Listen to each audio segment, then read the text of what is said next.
सुरक्षा मिले, तब जाकर के समाज ताकतवर बनता है। और आज भारत सरकार और पंजाब सरकार मिलकर के कंधे से कंधा मिला करके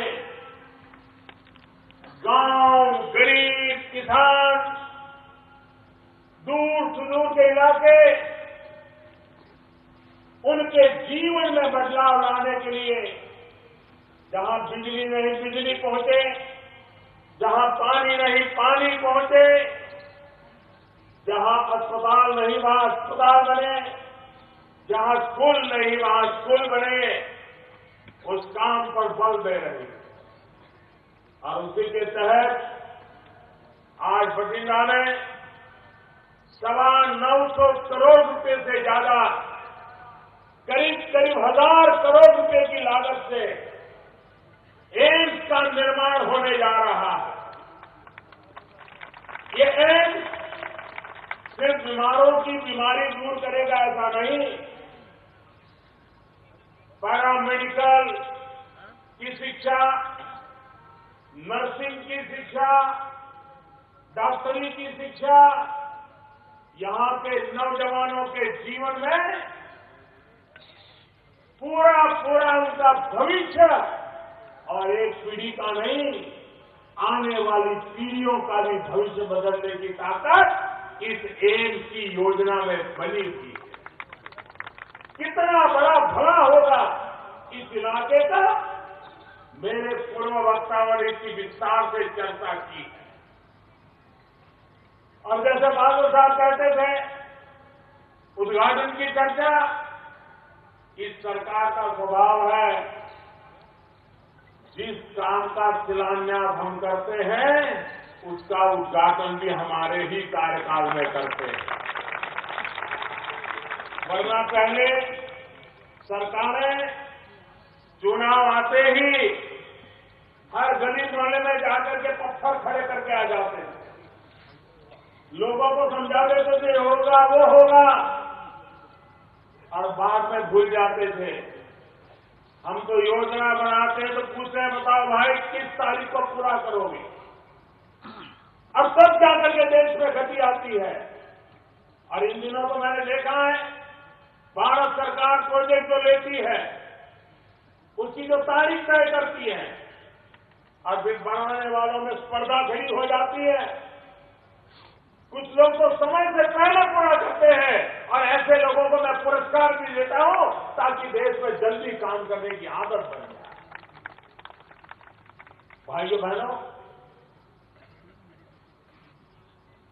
पाकिस्तान यहां से दूर नहीं है। सीमा पर रहने वाले, सीमा पार से होने वाले जुर्म सहते रहते हैं। सेना के जवान सीने में दम हो, हाथ में हथियार हो, उसके बावजूद भी अपने पराक्रम नहीं दिखा पाते, उनको सहन करना पड़ता है। भाइयों बहनों, हमारी सेना की ताकत देखिए। 250 किलोमीटर लंबे पथ पे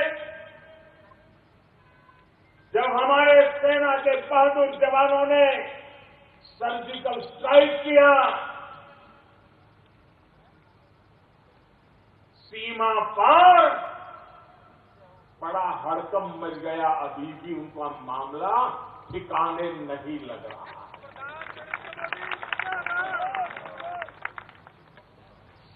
लेकिन मैं पाकिस्तान के पड़ोस में आज खड़ा हूं तब, सीमा पर खड़ा हूं तब, मैं फिर एक बार पाकिस्तान की आवाम से बात करना चाहता हूं। मैं पाकिस्तान की आवाम से कहना चाहता हूं, ये हिंदुस्तान है, यहां के 225 करोड़ देशवासी है। जब पेशावर में बच्चों को मार दिया जाता है, 225 करोड़ हिंदुस्तानियों की आंख में आंसू टपकते हैं। आपका दर्द हर हिंदुस्तानी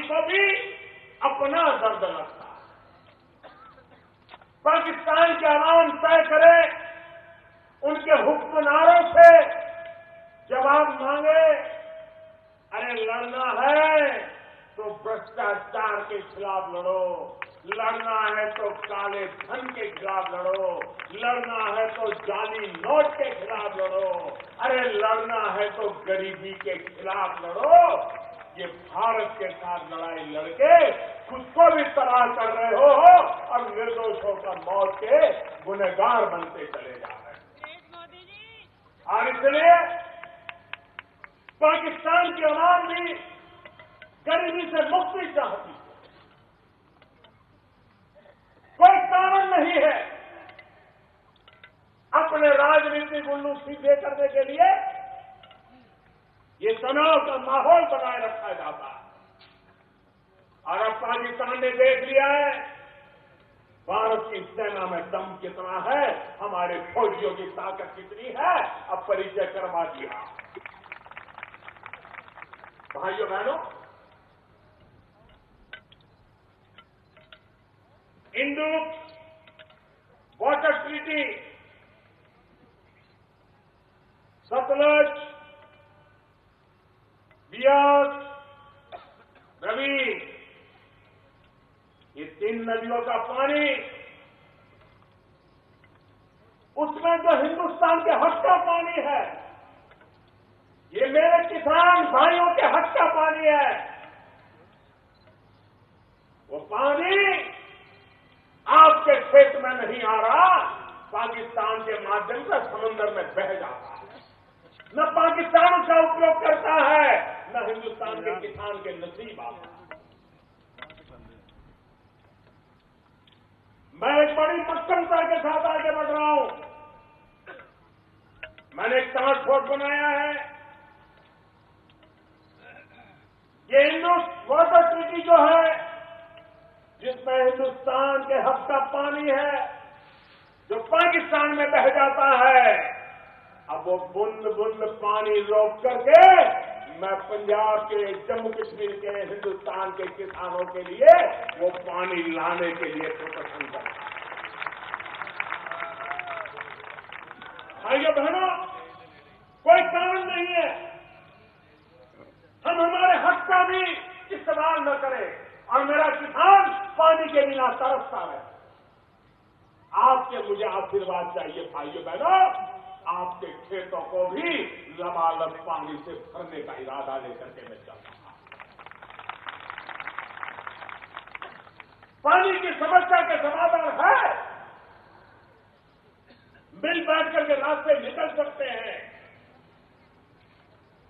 पाकिस्तान में पानी चला जाए और दिल्ली में सरकारें आई चली गई, होती रही, और मेरा किसान रोता रहा।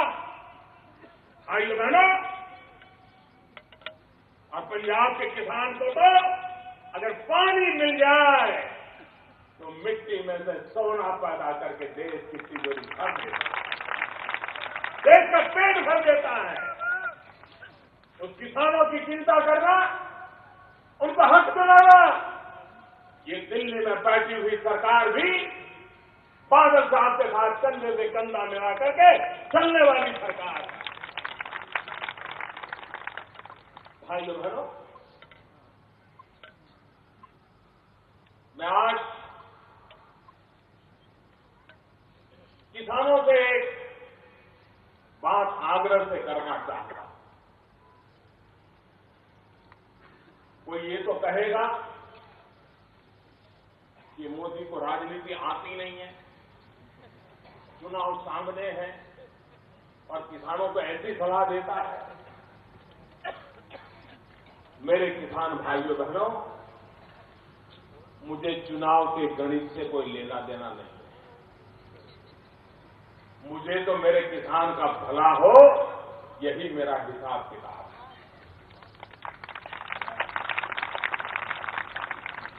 आप मुझे बताइए मेरे किसान भाइयों बहनों, आज से पहले जब हमें पूरा ज्ञान नहीं था, खेतों में फसल काटने के बाद हमारी जो पराली रहती थी उसको हम जला देते थे।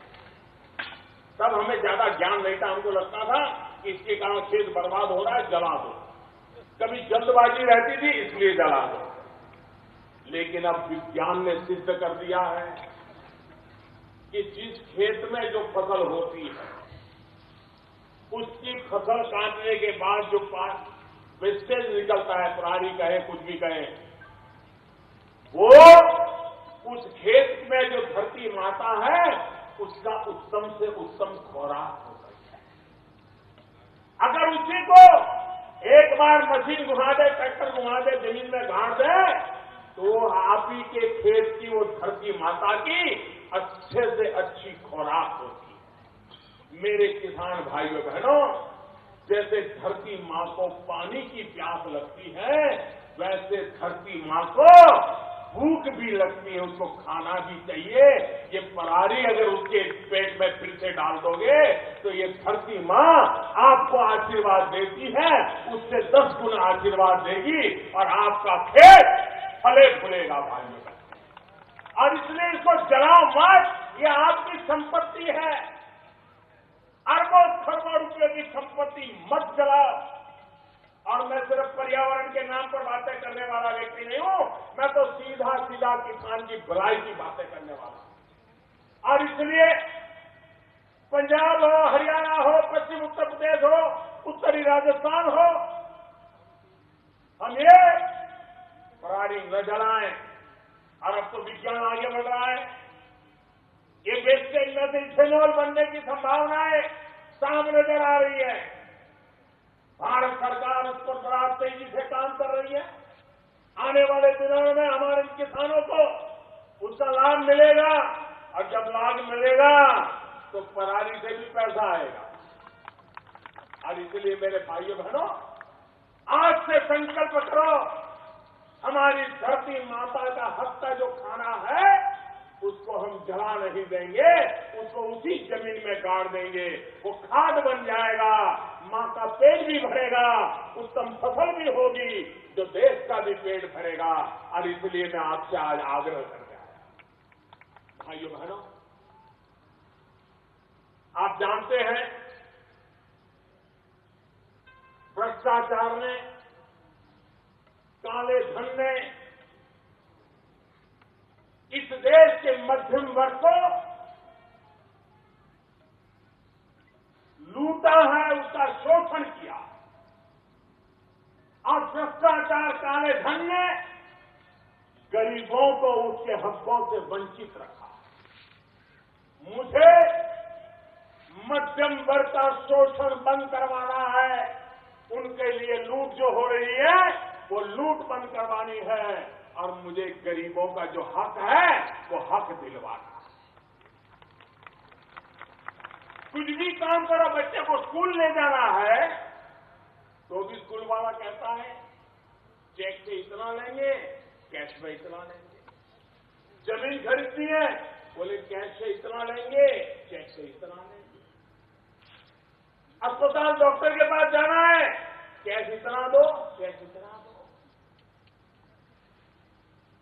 ये काला कारोबार देश को दीमक की तरह खाता चला जाता है। और इसलिए भाइयों बहनों, 500 और 1000 रुपए की नोट पर प्रतिबंध लगाया है। नई नोट धीरे धीरे आने वाली है, और देश की जनता ने जो तकलीफ झेली है, कठिनाई झेली है,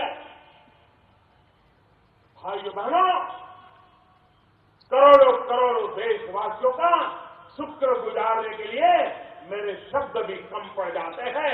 इतना आपने कष्ट झेलने के बाद भी इस अच्छे काम के साथ आप खड़े रहे, ईमानदारी के काम के साथ खड़े रहे। भाइयों बहनों, कठिनाइयों का रास्ता भी है, और उस रास्ते के लिए मैं आपकी मदद चाहने आया।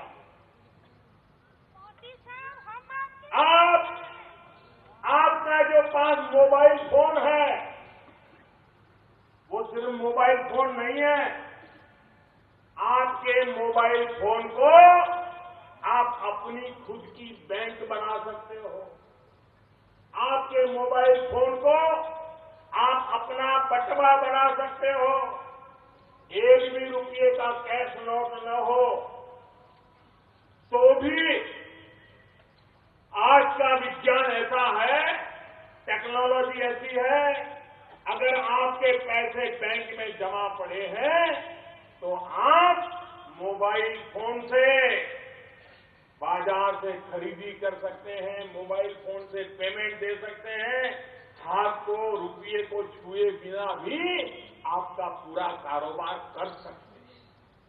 हमारे देश में जितने परिवार हैं उससे 4 गुना टेलीफोन है हाथ में लोगों के, मोबाइल फोन है, आज मोबाइल बैंकिंग चलता है।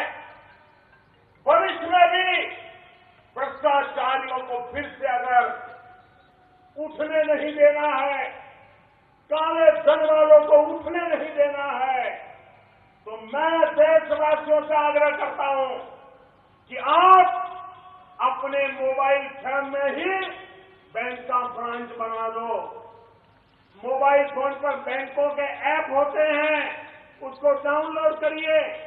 मैं नौजवानों को कहूंगा, यूनिवर्सिटी को कहूंगा, राजनेताओं को कहूंगा कि अपने इलाके में नागरिकों का प्रशिक्षण करें, व्यापारियों को शिक्षा करें। हर एक के मोबाइल में अगर ऐप आ गया तो मैं जिस दुकान में जाऊंगा उसको कहूंगा कि मेरे पास ये ऐप है, मुझे 200 रुपये का सामान चाहिए, आप मोबाइल फोन में नंबर लगाइए, 200 रुपया 1 सेकंड में उसके पास चला जाएगा और वो देखेगा हाँ मेरा 200 रुपया आ गया, आपका काम करेगा। भाइयों बहनों, अब वो जमाना चला गया कि जेब में नोटे भर भर करके जाना पड़े, चोर लुटेरों का भी कोई भय नहीं। भाइयों बहनों, जाली